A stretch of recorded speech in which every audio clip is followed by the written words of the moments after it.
Welcome to the Secrets of Confident Women podcast, where you'll learn all the best tips, tricks, and practical techniques for building the confidence levels you've always wanted. With inspiring interviews, real-life examples, and game-changing insights, this podcast is for women who know that mastering the skill of confidence is one of the most important things they'll ever do. Hello, everyone, and welcome to the Secrets of Confident Women podcast. And I can't wait to get into today's episode because Rebecca is an amazing woman that I've had on my must-interview list for quite some time. So let me tell you about Rebecca Saunders. Rebecca is a champagne-drinking serial entrepreneur who is a business and life advisor for ambitious women and a hair-free alopecia. She founded her own video production company at 22 when she moved to Sydney and built a successful business over the next 10 years until our friend COVID saw 100% of her clients cancel. However, this was not the end of her business journey and she set out transforming the business to then have her biggest year of revenue ever. It was during this time when she also had a very personal journey and decided, after wearing a wig for 25 years, that she was ready to reveal herself to the world, lean into her uniqueness and take the wig off. Now she is living her best life, working with clients she loves and helping women around the world embrace their uniqueness and turn it into their superpower. This woman is brave, unstoppable, and a little bit kick-ass, which is just as we like them here at Rise Women. And today we are discussing how Rebecca built her confidence to a point where she could finally take the wig off. So Rebecca, finally, welcome to the Secrets of Confident Women podcast. Thank you so much, Jodie. I'm so happy to finally be here and have this conversation. Good. And it has been, we've sort of crossed paths and done emails and things and it's never quite sort of settled, but I've got a podcast guest folder on my desk and your face is still there in that thing going, I must interview this woman at some point. So I'm thrilled that we finally got around to it. You too. So to start with, just tell me a little bit about yourself and your business. Oh, that's a good one. So I think the intro sort of summed up sort of the background to me, right? The background. So I had my video production company for 12 years now. 12 years. It's 2024. Yeah. So we've had it for 12 years now. We scaled it. I was about to close it down in COVID, just before COVID. Before COVID hit, I decided I wanted to do something different. Okay. So I've been wanting to start the second business since the beginning of 2020. Mm-hmm. COVID had other ideas. We went from zero to, the elusive 7-figure mark in the middle of a pandemic, which was pretty incredible. And then post-COVID is when I started my new business, which is the Champagne Lounge. So the Champagne Lounge is a regional businesswomen's network. Yep. And the premise of that is to connect, support, and celebrate regional businesswomen who work solo across the country. So between the two businesses and the side hustle of running the local magazine, I'm a pretty busy lady. Of course you do. Of course you do. We're those sort of women that just go, yes, okay, I'll do that one as well. My kids keep saying, sit on your hands, Mum. Don't volunteer for stuff. I go, I know, but just someone's got to do it, haven't they? They do. Excellent. Obviously, this is the Confidence podcast, and I know you do a lot of work with women about embracing their uniqueness, but that is that building confidence and loving who you are and celebrating who you are and just being really comfortable with who you are. So the first question we ask all our guests is, what does confidence or being a confident woman mean to you? For me, it's about being who you are 100% of the time. Yeah. So showing up as you can be comfortable in your, I don't know, like this morning driving the car in my Ugg boots because I forgot to take my slippers off and put on actual shoes. Like, I don't care. I'm going to own that. Let's go.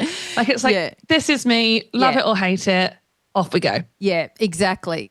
And when are you the most confident version of yourself, Rebecca? Oh, I'm probably the most confident when I'm feeling like I've dressed my best, it's that I'm feeling good. I've put some sparkles on and I'm going in to have I love walking into great conversations with fantastic women. That's I'm at my ultimate point then. Like that feels great. And that could be podcasting. That could be going to a networking event. That could be having dinner. Like where I can actually come alive with the conversation. I think confidence for me really flows there too. Yeah, absolutely. I agree. I've lined up a guest coming up who is going to talk about clothing and how it makes you confident. But also it's that clothing thing, but it's also about your own expression, your self-expression. Like it's the clothing that you feel you're best in, isn't it? And massively. I've seen by your beautiful website and a lot of your socials, like you're a bit flamboyant and you love a bit of sparkle and you love something different. And it's that owning it yourself, like your own self-expression, isn't it? Massively. Yeah. I mean, for me, we can tie that back into part of the reason I took the hair off after a long time was, you can find yourself putting things on and wearing things because you feel that you should. Yes. Or like that's the way that you should dress to go to a corporate job, or that's the thing that you should wear for that particular reason. And when it starts to get to a should rather than a want, it's like, that's where the struggle really is. And I think if you can get to the bugger it, I want to wear this bright pink coat and these sparkly sneakers and just go shopping down the supermarket. That's all right. Who cares? So I think for me also, I have a lot of fun with what I wear. Yeah. And I enjoy bringing smiles to other people's faces. Yeah. Yeah. I came from corporate world in hotels where you weren't allowed to do anything. And when it was very rigid in the older days. And then I think even corporate or the world's like we've loosened up a little bit even about what is sort of appropriate. Like I feel like we're a bit more accepting even in that area, don't you? Like it's everyone's sort of embraced their individuality a little bit as well. Definitely. And I think COVID did have a little bit of a helping hand with that. We don't have to be wearing the heels all the time. Yeah. Jeans and a blazer is actually acceptable corporate attire rather than, pencil skirts and tight, uncomfortable suit attires that you've got to wear. Like it's all not necessary anymore. I think that's what people have realized is you can do the things without looking the part. Exactly. Yeah. Unless you really love your heels and then go for it. If you want to wear them at most inappropriate times, then that's fine. Oh yeah. And there are some people out there that do love the heels. Oh, right. Like for our wedding a couple of years ago, the dress code, because it was country, was just wear flats, sneakers is good. That's all comfortable. One of my best friends put heels on at 11:30 at night because she dances better in them. I dance better and of in all heels the too. times of day, when everyone's kicking them off, she's putting them on. I know. I love it. I do love them too. Yeah. Okay. So you've lived with alopecia for 28 years. So what were the steps in your journey to get you to a place of confidence to stop wearing the wig? Because I think this is something that for us that don't have to necessarily deal with alopecia it's such a brave thing and it's so, it's there in your face. I mean, everyone can see it. So like it's so inspiring to me to have you say, yep, I just went, it's done. Like we're off and I'm going to express myself this way. What was it that got you to that point? Oh, that is a big question. I make it sound as though I just flicked the switch and went bugger it. Yeah. Which I really did at the end where I made the decision. Okay. When I made the decision, it'd been a number of years of a lot of work, personal growth. I'll go through that. But when I did make the decision, it was like flicking a switch. It was easy for me to go, you know what, I'm done. Right. It was COVID. I was doing a lot more screen time like we all were. Contact lenses were getting a bit itchy. So glasses were on, masks were needed everywhere. It was 40-degree heat in summer, here in Australia. And wigs, mask, glasses, like something's going to have to give, 2 of them were legally required for me to be able to go, drive or go out of the house. So the one that wasn't legally required had to go. And that's when I made the decision. And when I made the decision, I had the people around me and the confidence to go, I'm all in. And so all of my website photos changed. All of my social media changed overnight. Like I literally blanket, here we go. But to get to that point, from a young age, I was very fortunate to have a mum and a family who would support me in doing whatever I wanted to do. Yeah. So I was never forced to have to wear a wig. It was my choice to wear one. Yeah. And I had the privilege of having the NHS at the time, because I grew up in the UK, where I could get real hair wigs that were made for me. So and I say it's a privilege because they were custom made for me and I got 2 every 2 years from the age of like 7 to possibly 16. Yes, so right. in that time, I had that ability to have them because I know financially speaking, a lot of people struggle with alopecia and buying wigs, particularly ones that fit well and are comfortable. And so I started having fun playing with colors. So I'd be red, I'd go brunette, I'd have blonde. And so I've always had that quirky side of my personality, but instead of potentially sharing it with clothes at the time, I did share it with hair color changes. And so that was sort of me growing up prior to moving to Australia. And then when I moved here, I got into a couple of business worlds, and the conversation started flowing about being who you are and what you want to do and building businesses and doing all those things. And I came to realize that I was actually keeping track of what color wig I was wearing to what client meeting so that I wouldn't wear a different color. Well, so I wouldn't change colors too drastically and scare them off as customers. Right. Geez, that's a process and a half to be managing all that. It's huge. And so I just think back to how much energy and mental load that would have been to do that. So wanting to show yourself but still almost concealing it a little bit in a way. Yeah, massively. And at that point, I'd wear my wigs and I'd wear a full face of makeup every day. Even if I wasn't going out anywhere, that's what I would wear. Yeah. And so when I met my now husband, probably 9 years ago now, I remember him coming home one day saying to me, "It's 42 degrees. Why are you wearing your hair? It's like you're wearing a beanie and it's 42 degrees. Yeah. Yeah. Yeah, that's fair. It's pretty hot. I was feeling the heat. And again, I don't know how I did it in Australian summers for so long. Yes. And so that sparked, okay, maybe I'll go hair-free at home. Okay, maybe I'll go hair-free when friends can come over. Right. The stepping stones along the way to building up your courage. Yep. Just the little bits. Maybe maybe I could go walk the dog without, with a cap on instead of my wig.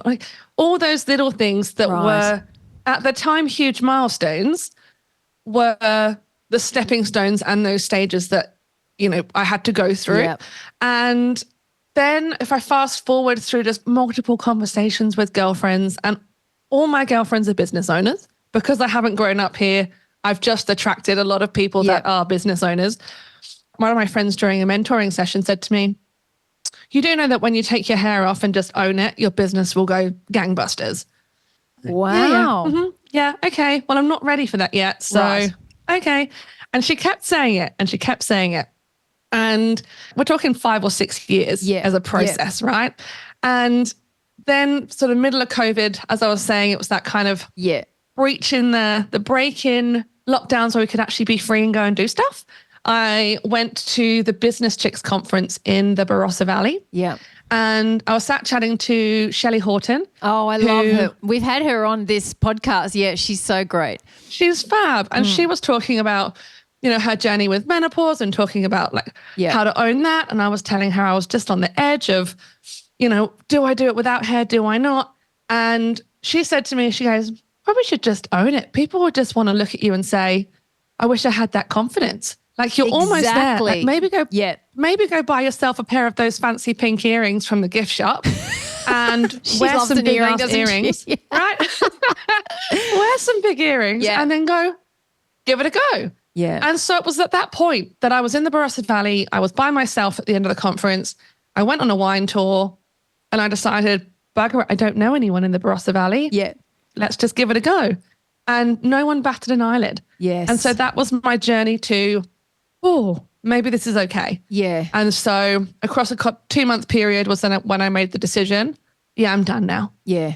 Yeah. Yeah. So it's interesting because it's like those stepping stones, which I'm talking with clients all about. I'm sure you are, even in the business world. So you've got to build yourself up to it. Like whether you're building confidence, whatever you want to do, it's the practice of it. And it's practicing feeling those feelings of, you're saying, I don't know anyone in the Barossa Valley. So it's almost like that's a great practice ground to practice. How am I going to deal with this? And, are people going to look at me? And how, what am I going to? So take small steps to try to unmask, but have yourself feel those feelings as well. You've got to feel the feelings. Yeah, because it's fear, right? Yeah. It's fear. And it takes courage, but you don't want to just take too big a step outside your comfort zone too quickly. Just take the small steps and push those boundaries of your comfort zone, which sounds like what you were doing. Yeah, and it is small steps. We say that now, but at the time they feel huge. Huge. So some of the small steps do feel small and you're like, is it worth it? Yes. Do I really need to do this? Yeah. Yeah. Do the small things, get comfortable with it, do the next small thing, and then they become the big thing. Yes. You know, that then becomes the big thing that leads to big transformation that people go, whoa, where'd you get that from? Yeah. It's like the 10-year overnight success story, right? Of every successful business owner. Yeah. Yeah. Like, oh my gosh, where did you come from? Yes. I've been here, been doing the work. Yeah, exactly. I've shed the tears. I've laughed a lot, Yes. cried a lot, done the things. Yeah. Exactly. A lot of corporate women that I coach are in that moment of trying to speak up in meetings, and they have to present to directors, and, sometimes it's a new leadership position that's put them into that. And they're terrified and that sort of thing. But I say to them, just start up a conversation with your dry cleaning man or the guy who makes your coffee in the morning. Like, just they're the small steps. So because it's going to be, I'm going to get a coffee, and Jody said I've got to strike up a conversation with him. And it's that whole process of I'm scared, and I'm going to do it, and I'm going to, and I've done it. And now tomorrow I can strike up a conversation with the coffee guy again because I did it yesterday and nothing happened. That I was scared of. And all of a sudden it's okay to talk to the coffee man, and then you take that next step. It's just pushing that boundary all the time. Constantly. And then it's like training a muscle. Yes. And then it becomes easy. Yeah. So, I was talking at one of our coffee dates the other morning. So I run coffee connection events here in my hometown in Mudgee as part of the Champagne Lounge, but it really was for me to meet more people. Yes. Because you can never have enough people in your network. Yes, There's always someone that wants to chat. And I was saying to the girls, like, come to the Business Chambers speed networking night tonight. Like, oh no, no, I couldn't do that. I'm like, oh, interesting. Tell me more. And it was about, how do I start a conversation? Like, how do I talk about myself that many times over? And speed networking is scary. So I wouldn't suggest that as the first networking event to ever walk into. But I was sharing with them how I always make an effort. I think this is probably where my flamboyant dress sense comes from a little bit. Yeah. Is I would always make an effort to wear something that would catch somebody's attention. Right. But I would also find someone who was wearing something that caught my attention, because that would be my icebreaker. Right. Like, oh my God, I love those shoes. I love your, can I just say how nice your earrings are? Yeah. And then you're having a conversation about the people rather than the business exchange. Yeah. And so that really changed everything for me in terms of the confidence to speak to anyone. Yeah. And that's so interesting because so many people try to wear something that is absolutely not standoutish when they go to a networking function, because they're like, I've got to go to this networking function and I really don't want to be at a networking function. So I'm just going to try and be the wallflower. And I love networking functions. So I'm there to work the room and chat to everybody and do the rest. But I always look for the woman who is trying to hide on the wall and go up to her and start the conversation, because I know she doesn't know what to do and she's probably petrified, and I know it's my job to be the first person to go over to her and make her feel more comfortable. And yeah, that lady on the wallflower has stepped out of their comfort zone to be there. They just want someone to talk to, even if they talk to one person. Yeah. They've done their one thing. Yeah. They've done their one tiny thing towards the big milestone. Exactly. And I want people to go back to networking functions and meet more people and do that. And if they're terrified the first time and it's a disaster, the likelihood is they won't try again. So I want to make them come back. Really? How often is it a disaster? I don't think I've ever had a disastrous one. No, well, I haven't either, but I make sure I go to meet people. But I know clients have gone in and been the fear has overtaken them and they get too in their head. It's a disaster because it's in their head that it's a disaster. And often I'm saying, I bet nobody knew that you were thinking it was a disaster, because nobody was really thinking about you at the time. They were probably too busy thinking about themselves. So, yeah. But anyway. Completely. So tell us a time when you had low confidence and what you did or what you do to build yourself back up again. Because we know that confidence, it doesn't arrive and then you've got it for good, right? It comes and goes. It changes if only, right? Like I say to clients, like fitness, if only you could run on the treadmill once and it'd be all finished with. But it's never going to be. Only cheese and wine could be calorie free. Oh, if only. So when it disappears or when you have low confidence, what's your go-to? What do you do to build yourself back up again? This is multi-layered for me because to the outside world, you wouldn't think I've lost it, which is one of the things I'm also learning to talk about more, because you can be really relatable when you talk about how things have gone really wrong, or how it's feeling a little bit crap today, or how it's not working no matter what lever you pull. But on the flip side of that, when you're building a business and building a community where like, we've got this, let's go, you almost don't want to be the person that go, it's not working. No. It's not working, because they're the people that you're being looked up to, right? So there's sort of that cross thing in your brain that goes, do I share it? Do I not? Do I share it? Do I not? Yeah. But the confidence there for me, when the levers aren't working, when you've pulled every single lever and memberships still aren't growing at the rate that you wanted it to. Yes. For me, we have just shy of 100 members and it's beautiful and it's amazing. But for me to have that as a financially sustainable business model, I need that to be 3, 4, 5 times that, right? Yes. So then it's the conversations with other people in my confidence circle, and I'm sharing publicly here. What am I doing? How do I do it differently? Is this worth it? What am I doing? And, the conversations back are, you're changing the lives of women around the country. It takes time. Yes. Like you forget the growing pains of your business when you start. I'm sure it must be like childbirth, no experience of that. But, the whole birthing a second business and going, let's go.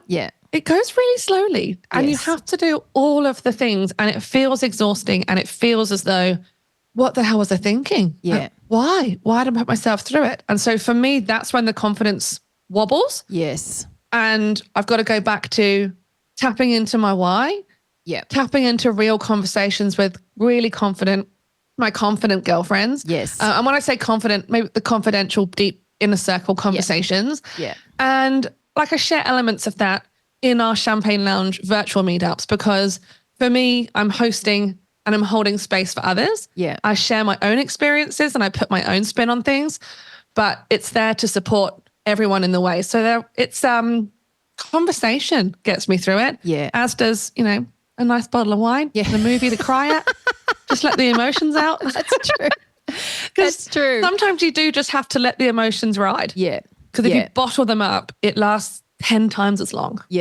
Look, I'm lucky because I've got a business partner, and, it's so funny because when I go into that, and she doesn't often go into it, my beautiful Anastasia, but I'm that one that does go, oh my God, it's not working. This is too hard. I'm pushing a bus up a hill, blah, blah, blah, blah, blah, blah. And she's like, oh my God, are we here again? Okay, can we quicken up the whinging and the crying and the thing, because we've got some work to do, and so let's just get this out. So say what you need to say and let's move on. And she lets me just rant and ramble, and then I go, okay, I'm done. She's like, okay, so let's get back to work. Right. You just need to let it out. You just need to let it out and know that someone's heard it and acknowledged it. And then you're like, oh, okay, cool. Shake it all out and off we go again. But what we're doing as business owners, as women, changing things, pushing the boundaries, constantly evolving and giving and creating, it's hard. If everyone was born to do it, they would be doing it. That's right. It's hard. I'm very honest with clients and whatever. They go, oh my God, you're so confident. I'm like, yeah, but not all the time. This is not like, it's interesting how you say people don't see it, because I doubt people would ever see a lot of the times I'm low in confidence, but we sort of still are authentic about it's not there all the time. Like, that's unrealistic to think that it is. And, they go, oh, but my negative thinking. And I go, yeah, I've got negative thinking as well. And they're like, really? Doesn't it go ever? And I'm like, no, it probably never goes. You're just better at managing it. And they're like, oh God, but it's in the authenticity of that conversation, which is, I love how you're saying, even when you get into the Champagne Lounge with your members, and just be real about it, because that gives them the gift of knowing that when they're in that position, it doesn't mean give up, or it doesn't mean there's something wrong with you, or it doesn't mean that you're low in confidence and the confidence is never going to come back. It doesn't mean that. It just means you're having a shit day. Yeah. That's it.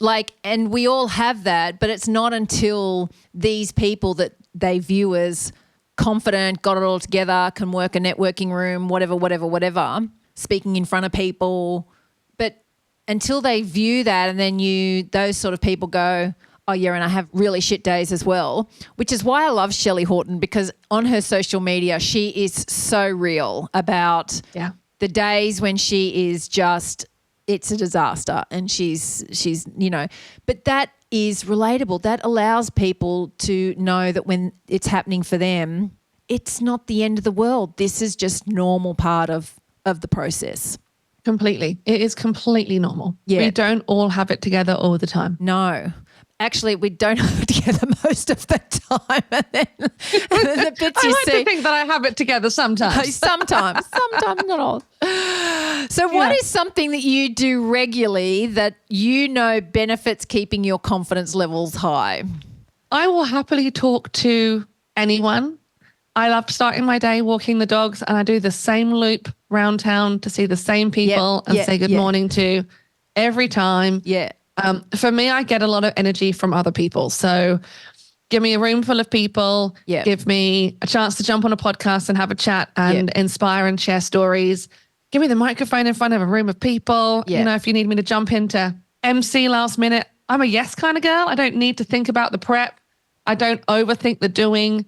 I just go and show up as authentically as I can. So confidence-wise, I think I just get up and go, I'm here. I've always thought of myself as Marmite. So actually my irony, my dog's now called Marmite. But when I moved to Australia, I'd have in my head, are you like Marmite, mate? Either people are going to love you or they're going to hate you. And if they're going to hate you, they're not your people. And that's kind of been my ethos for life. It's just been, I'm going to be who I am. Do you have an I am Marmite poster in you need one. You need one of those neon signs saying Marmite. I'm Marmite.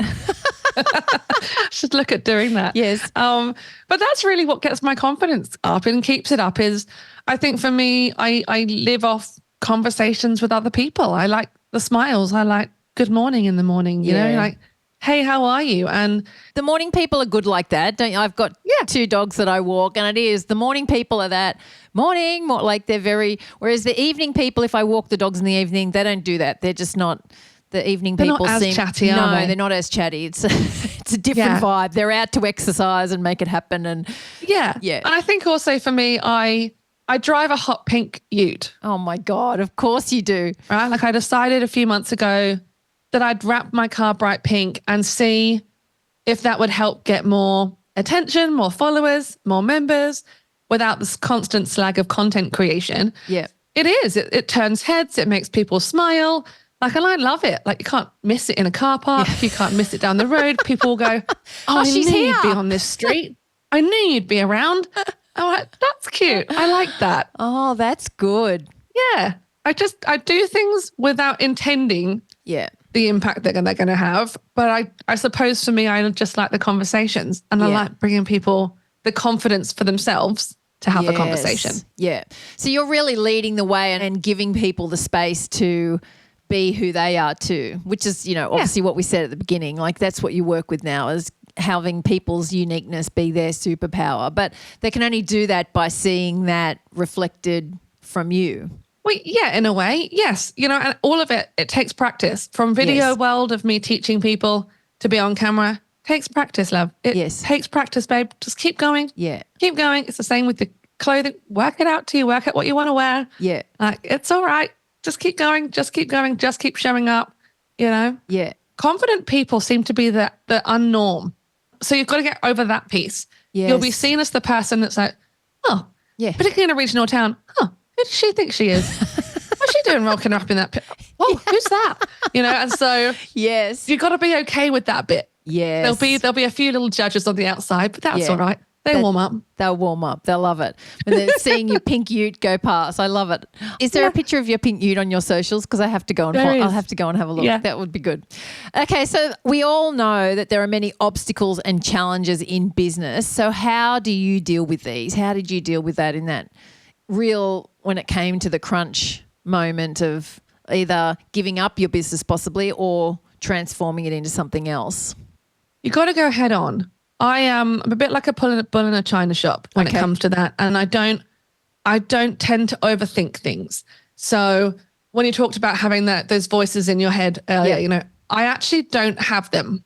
Oh. I have the occasional, this is hard. Like, what was I thinking? Should I get a job? Like, this is really hard. Yeah. But I don't have are you sure you should be doing that? Right. Are you sure? You thought about the consequences of doing that?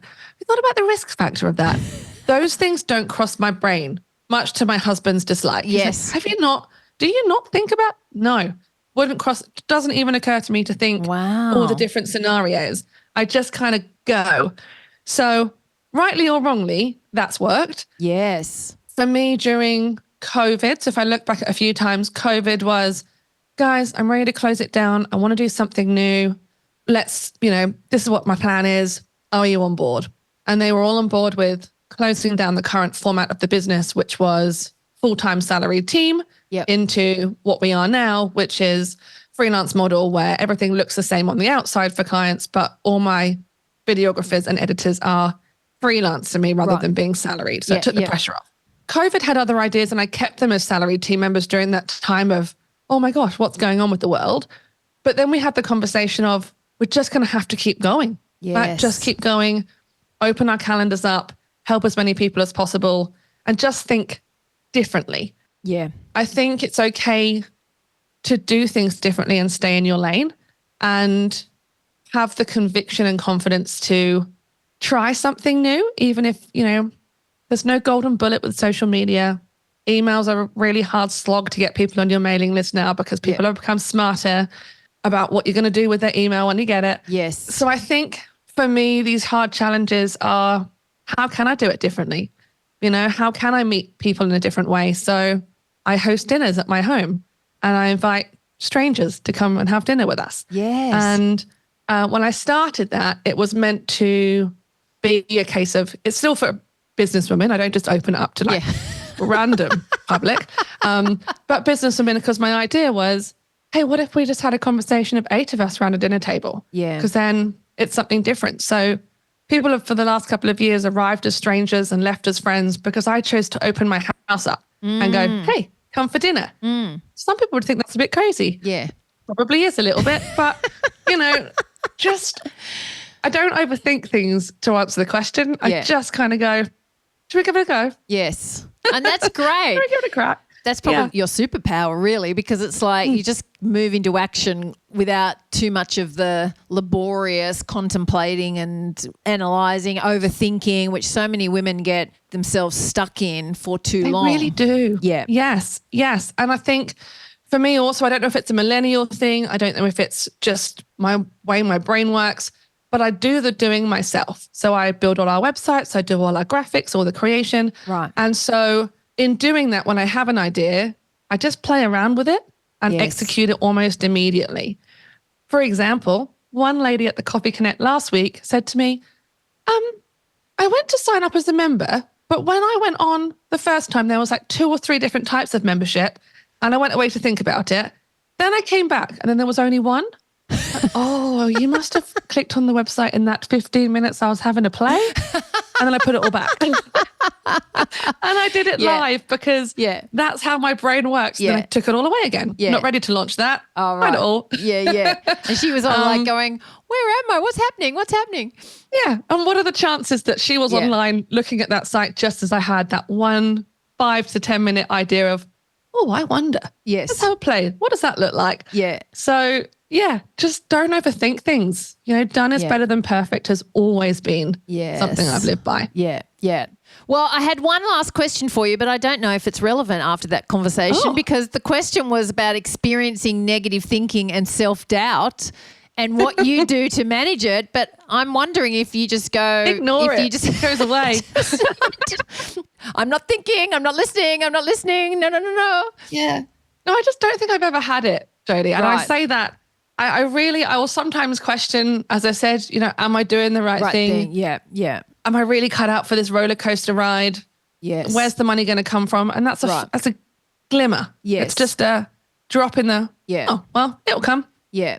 It'll happen. You don't ride I'm not good enough for this, that sabotaging, that conversation that many women do have. Yeah. That they get stuck in I can't do this, I'm not good enough, what are people going to think? That whole circle of really debilitating sabotage. You don't get into those. No. Excellent. No, I really don't. And I think I probably taught myself out of what will other people think. Yeah. Through having alopecia and changing my hair, I got to, I don't care. Right. So cool, I can play with the colours. So I really. Right. I mean, everyone obviously cares to a level. Yeah. You don't want to be uncaring, but I don't care if you think I'm too loud, too bright, doing too much, stepping, saying it too loudly. I do, however, have a lot of affirmations around my home. Yes. And on my phone. Me too. So I don't let the negatives in. The champagne bottles in my fridge, which is where the Champagne Lounge name came from, was here are your goals. Yeah. My goals are on Post-it notes on bottles of champagne in my fridge so that when I reach them, the champagne's cold and good to go. I love that's how it works. Oh, that's great. So I see them every day and I'm reminded of what I'm doing and why every day. And then I've got the things that go, I deserve to have it all. Show up. Yeah. Live the dash is one of my new favorite ones. Yes. So surround yourself with the joy and the affirmations and push the negativity away. And it really sounds like even through alopecia and the hair and the wigs and the whole dealing with that from an early age, that has probably desensitized you to the what will people think, because you dealt with that constantly from a very young age. And so now it's like the practice, it's like you've strengthened that muscle, as we were saying at the beginning, of, well, what will people think? Probably not much, and I don't care anyway. But, I've got this technique that I use for women that when they're in that place of what will people think, and I say just push the boundaries of wear a bigger pair of earrings than you normally do, or wear a lipstick colour that you would, change something where you are thinking, oh, this is a bit much. Yeah. These earrings are a bit much for me, because you do have to practice going, what will people think? Well, who cares? And then you can build up to those bigger things. Quit your job and start a business. What will people think? Well, who cares? They're the people that are going to be on the sidelines going, yes. Well, how do you have all of that? Yeah. Well, I did the work. Yes. I started small. Yeah. I got bigger. Yeah. And now I just go after what I want. Yes. And I put Post-it notes of affirmations around my house every day. And people go, I don't believe in all that positive thinking stuff, Jodie. I go, okay, no worries. Just stick with the negative thinking and let me know how that goes. I don't know. Do what works, girl. Do what works. You've probably got your own stories too, right? I wanted for a long time a country house. I just wanted to live in the country, have my country house. And that was on my vision board for years. Yeah. And then all of a sudden we've got it. And now I'm sure people go, why does she have a country house and still have the Sydney? Who does she think I don't care. It's what I wanted, wasn't it? You dream it and stick it on your wall for 5 years and see if it comes alive. See if it comes alive. Because it works. Yeah. Test it for one thing. Could be anything. It could seem completely ridiculous and, way out of whack of just how the hell am I going to afford that? Or how will it even work? Just put it out there. Think about it. What have you got to lose? Nothing. If it's stuck, if it's an image on a board somewhere or on your fridge, what have you got to lose by putting it there? Nothing. So just give it a go. Give it a go. Excellent. Exactly. Okay. So we're going to finish this podcast with our Rise Women Power questions that we ask all our clients. So, Rebecca, what do you wish every woman knew? How special they were. Oh, that's lovely. I wish they did too. Now, what is your superpower? And you can only pick one, because it sounds like you have quite a few, actually. I'm going to say my ability to get stuff done. Oh, good. Yes. I think that's is extremely valuable. Now, heels or flats? Always flats. Always flats. I wore sneakers on my wedding day. Did you? Fabulous. I glue gunned. A girlfriend helped me with it. We glue gunned beads to a pair of white Converse sneakers, and that's what I wore. Oh, I love it. Love it. Your favorite quote or rule that you live by? Nothing is impossible. The word itself says I'm possible. Oh, very good. Who inspires you and why? Oh, there's a big one, but my top person right now is definitely Madame Clicquot, original female founder of Verve Champagne. I love her story. Oh. So she inherited the company from her husband when he passed away, and she was a young, I think she was mid-20s. Right. And everyone around her told her to sell it off and she would make anything of it. And she didn't. Wow. She did it her way. And the movie's about to come out. Oh, so I'm okay. excited I'll to look watch out that. for that. Yeah. That sounds She's good. fascinating. Yeah. And it's good to have these inspiring female stories around us too, to keep knowing that it can be done, especially when everyone's saying that you can't. She's someone I think of goes, yeah, that was amazing. She did that when women running businesses was not a thing. Yeah. And then if I think to modern day, Sarah Blakely would be my person to look at. Yeah, she is good. And finish this sentence. If I had even more confidence than I do now, I would... I don't have an answer to it. I was thinking about this when you said it through. I don't know what I would do. I'm doing it all already. Good for you. Well, that's a benefit. I mean, I could possibly a joke about running for council. And my husband's like, I don't think, I don't know. I don't know if I'm ready for this year. No, not ready but for it this. does, no, I'm doing it. Good job. Love it. Love it. Well, Rebecca, finally, thank you. And thank you for coming on and sharing your story with us. It's been a lot of fun talking to you and very inspiring, and seeing your courage, but you just get on with it. You're a doer. You're a fabulous doer who is really making a difference to other women. And we just loved having you on. I'm sure this podcast is going to make some changes and inspire some women to do whatever it is that there's on their dream board, or putting Post-it notes on our goals on champagne bottles in the fridge is a great idea. I love that one. I think I might be taking that on. Do it. Take a photo and tag me in it, because it's the little things, right? Yeah. It's the small thing. Go and do one thing. Yes. That's just going to push the comfort Those zone. Small steps, back to what we started with, the small steps. But thank you so much for coming on. Thank you so much. It's been fab. Thank you. And thank you to everyone for listening today. And remember, there are so many ways that we can help you become the confident woman you've always wanted to be. So please get in touch with us or visit risewomen.com. We want to ensure that confidence is every woman's new normal. And we do that by getting our programs and resources out to as many women as possible. So until next time, remember, with confidence, anything is possible. Bye for now.